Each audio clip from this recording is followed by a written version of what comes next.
Nicole. I'm I'm feeling good. I'm feeling good. This is why I wanted to have this conversation because I have to.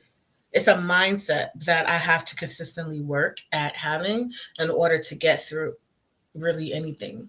In order to get through any challenge, some people have like medical, financial, etc. So I don't know if I'm streaming any other places. Hold on, let me press go live.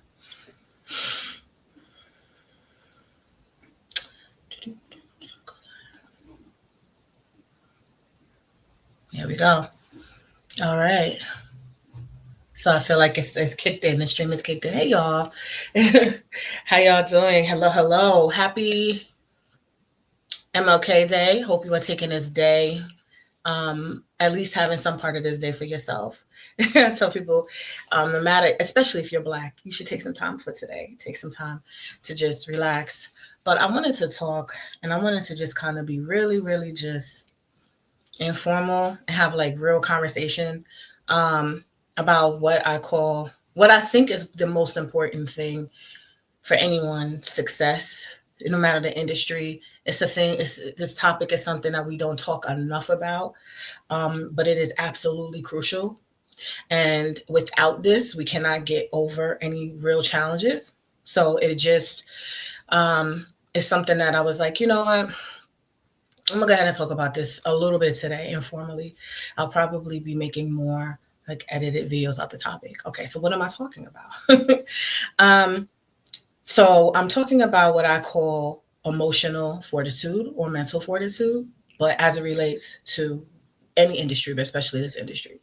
Those who may not know, I am a licensed therapist, social work therapist.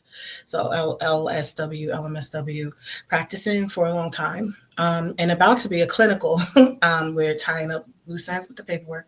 What that means is basically, I have um, extensive experience doing psychotherapy. And when I started Naturally Beautiful Hair Care, I was getting my master's in social work. Um, and a generalist, meaning that I have the balance of doing clinical direct therapy and running nonprofits, running organizations. So, and I told y'all Columbia University. And I share some of my journey is why I feel like mental health needs to even now be more of a conversation. Because even in my own journey, with already having a bachelor's and getting a master's, I think I share with y'all, I had like a breakdown, like on identity crisis, being in a white school, my hair transitioning. I was not permanent, but I was doing like protective, like braids. And this is in 2002. Yeah, I got in graduate school 2002. I'm a little older, y'all. I'm a little older. So, and I was like, oh my gosh. I just had this conversation yesterday, especially in one of my clients. She said she never thought she would get her hair locked because she used to see back in the day, she used to think it was like, she was like, I'm too fashionable for that. Like she would say, like, I don't want my hair to look undone. I don't want my hair to look whatever. And then I told her, what's interesting is that I used to have real strong opinions about certain things, how people looked when I was in grad school with their natural hair. And it's so funny that then I would have a natural hair business. But what it did was, which I'm appreciative, what business is going to do for a lot of people is going to have you dig deep into yourself, into your judgments, into how you feel about yourself, into how you feel about money, how you feel about whatever. I always say this: we can't suppress or hide things that need to be confronted and dealt with, right? So even when we think we're good, go ahead and start a business or have a child or something happen, and you will find you will find these layers, these triggers come up that you may not have even realized were there. And if a lot of pressure and stress and financial strain, life shifts, whatever happened, it can really, really impact people. And so my part of my own story was that after I went through my own identity crisis and I created my business and wanted to help other women find ways to do their hair, I realized there was another leg to this, right? Um, Going into the locker room, going into not feeling supported, um, whatever people, some people are dealing with trauma in business, especially in the hair industry. Some people are dealing with legal trauma. I can relate. Or they're dealing with like, I know someone who is very successful in her graphic. It's a business that she has doing like graphic design, but she has such huge legal issues with people copying her stuff that she even still feels, even though she's made $1 million, she's had success, she's like, it's there. So I say, no matter what business, if you're watching this and you're not in the hair industry, you're not a professional, or you think you don't care, or this, whatever. Like some people really dismiss things and then it comes back around. My take is on life is, we are here, life is like a school, and we are here to learn, we are here to grow and evolve, and you'll grow only as much as you're willing to, and you'll be able to achieve as much as you have removed blockages to. So I can get on here and talk about microlocks. I can talk about, even in my own story, there's so many lessons that I feel like I definitely want to talk about the other areas of what keeps you going, what keeps you um, going towards this goal that you had, even when life seems to fall apart, or you're, there's a lot of people that are professionals and you're doing hair in your own crisis going on in your life. The world is literally falling apart from you, but you're showing up for your clients. Um, that was a part of my story. And sometimes clients are friends and you actually, I remember crying and saying, this is what's going on. Or coming straight from custody court downtown Brooklyn, wanting to cry in my office, and then my assistant's in there working. And I'm like, she don't have nowhere to cry. Like, I was like, there was no space to talk about this. Mind you, I always was working as a social worker, growing my business. I was usually doing it per diem, part time, but I've also been doing some full time work here and there. And so I was always had my foot in the mental health field just as much as I've had it in the hair field. And I used to just keep trying to separate it, right? Like, oh, okay, social work hat goes on, and then, diagnosing, and then I would switch it out, literally. And I remember coming from Columbia, put my bags down, and then put it, and then getting in the chair or getting behind the chair. And um in lives. So why I feel this conversation is so important is because not only is it us that we go through things, so do, if you're doing this in a professional capacity or anything adjacent, any other business you're doing, you will have clients and people that are going to go through life.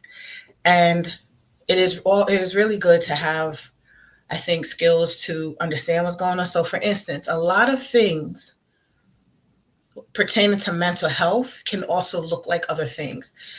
Okay, there are symptoms that will exist, like for instance, if someone's using drugs or just medication or have a mental health diagnosis, there's some symptoms that look the same. And you may not, someone could be on medication, they could be acting erratic, slurred speech, something, and you don't understand what's going on. So this is really good to have or at least have an interest in trying to understand that there are things that can impact people's behaviors, not only their hair. That's a whole other conversation. It's all relevant, but their perception. If you are running a business and you have any interactions with people, we have an online training program. There's things that we can see in how the communication is. There's some people that have high levels of anxiety. So their communication is very persistent and sometimes there are a lot of social cues. So the social interactions may look a little weird, like, why does she keep doing? And if you don't really have a understanding about that, then you'll perceive it to be someone being rude, someone being whatever. But someone could literally be having a manic episode, or they could have something going on in that moment, and they're communicating to you like that.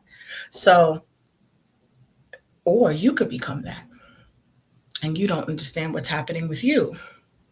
And it's okay. So I always try to make a safe space, at least with Michael Lock Mastery, Naturally Beautiful Hair Care, and the team. We have conversations. Sometimes I notice that I have to kind of take that position as a social worker and say, wait a minute, there could be some other things going on here. Um, Let's try to be a little bit more sensitive, not to excuse or allow ourselves to be abused or to just dismiss stuff and to but to say, let's expand our perception of what could be happening so that we know how to better engage with the client and see if we're even appropriate, because maybe another way that there's another option for them, or there's another way to communicate. I don't know. But it also, I think when you have empathy, you also open up for empathy to be given to you. There are times in your life, every single human being is going to feel like they are out of control, like things are happening and you just don't have the control we think that we want. Every human being. And it sometimes will hit you like a thief in the night. You won't even know. Just, whoa. I had never, ever in my wildest dreams thought. First of all, I never thought that I would get pregnant out of wedlock, right? Because I was so perfect. You know how people think it won't ever be me. And I was just like, well, I'm not. Life will slap some. I don't like the word humble, but it'll have you experience things so that you can have empathy. Excuse me. So when you think everything is good, right? I'm like, I'm in Ivy League grad school. I'm good. Like I'm young. I was like 23, graduating with a master's, and I was just thought, I will never. And then life was like, you want what? You got some unhealed stuff there, girl. You got some unhealed stuff. Like with your self-esteem. But just being a woman in this country, you definitely gonna have something. Being a black woman, and then being a woman who had weight issues, like sometimes it's just inevitable that you're gonna have something challenge your self-esteem. And so, I remember I was like, oh well, and then I wanted sympathy, empathy, understanding, because this isn't what I would have normally done. I know my connection might be gone, and now let me know. Let me know in the chat. Y'all, if y'all watching this on YouTube, I don't know if I'm streaming, where I'm streaming, put a comment that you can relate to this. I really do want to have candid and transparent conversation, but I don't want to do it myself. And so some of y'all may know, there's people that pay for my services. I'm a licensed therapist. I'm listed. I work with online program. You can find me through like ZocDoc, and I take insurance. There are people who pay for regular counseling with me, and so I'm just dropping some observations from 2000, and so it'll be almost 20 years post license. So I have a good amount of years in providing therapy. My focus, I tend to like to focus on Black women, but I've worked in with almost every population and every ethnic group. I cannot see. Drop a comment. If you like this conversation, or I won't do this conversation on these platforms if it's not wanted. I'll respect that. On YouTube, on Instagram, on Facebook, just let me know if this conversation is something that you like. All right. So anyway, I just went between screens. Hold on, y'all.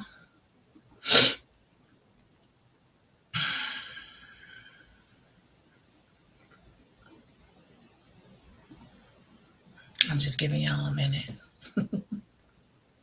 I'm streaming multi places. How y'all doing, Facebook group? See some of y'all going back and forth. Um, so I don't know who's just tuning in, but what I was just going over before I paused, I was getting ready to go into some personal, but I wanted to make sure that I felt like y'all um were receptive. Because again, having a lot of people don't talk about mental health because they don't feel they're in safe spaces. People be having full blown breakdowns, and they won't say anything to anyone because they don't want to be judged. If we can remove that stigma, and if we can say, what you give out will also be what you receive in your time. And there's no one living, breathing on this planet that is not here to overcome challenges, that will not experience challenges that will emotionally affect them, mentally affect you. Right? I'm not saying that all these challenges.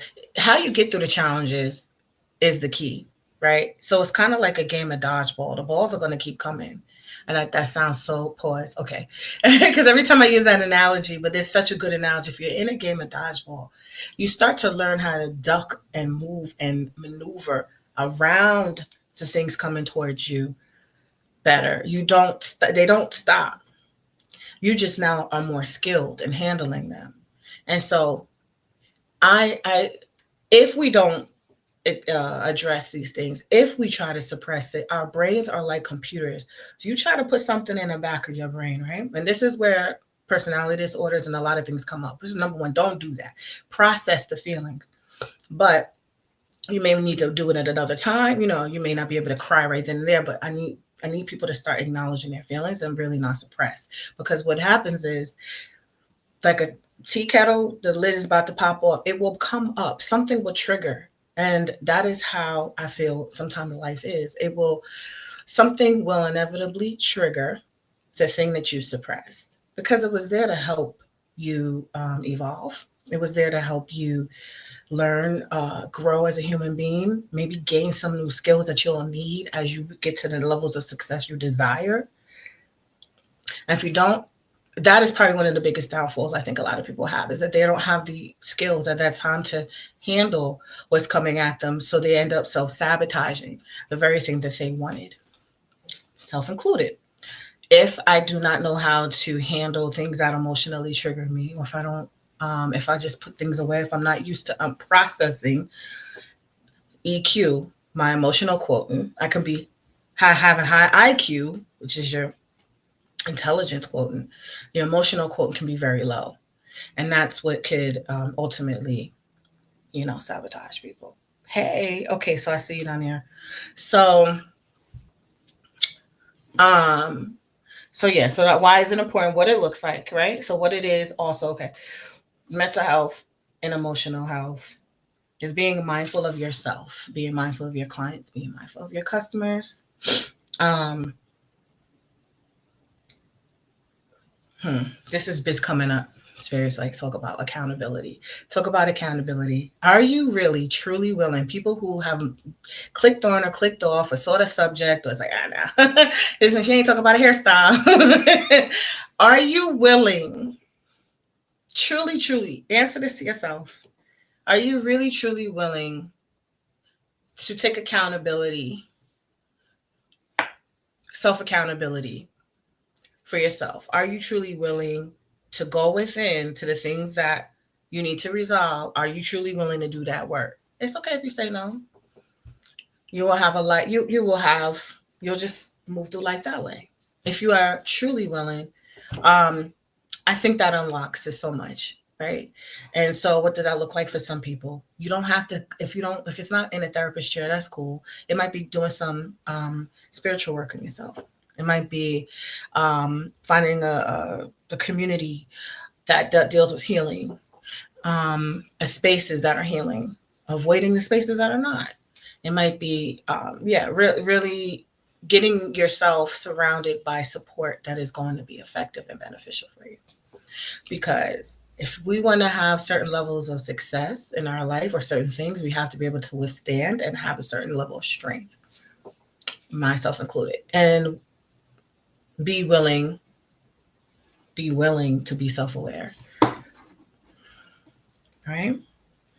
So what I'm gonna do is, hold on, I'm gonna close out.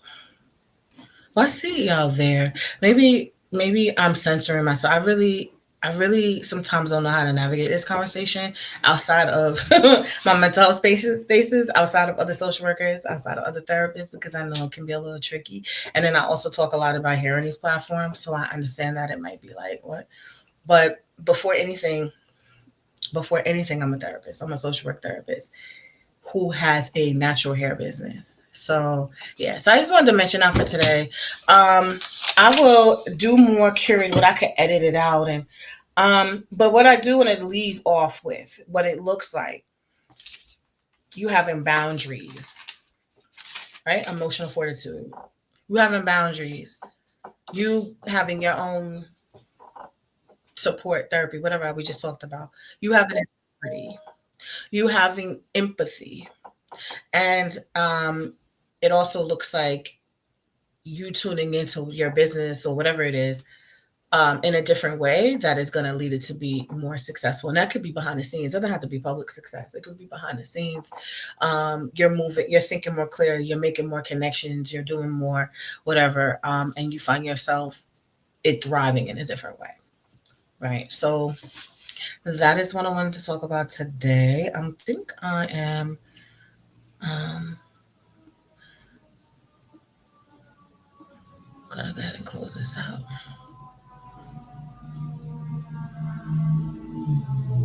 All right, I might do the vertical YouTube thing because I don't know what the horizontal doesn't get as much reach as the vertical, so I might pop up on YouTube again later. But I don't know because I am yeah, I wanted to get a little more personal, but I'm holding back because I don't know how far this is reaching. Happy MLK Day for those who are in a Michael Lock Mastery group coaching. Enjoy tonight. You have a few hours and then you're going to go live and you'll have a good day. Bye.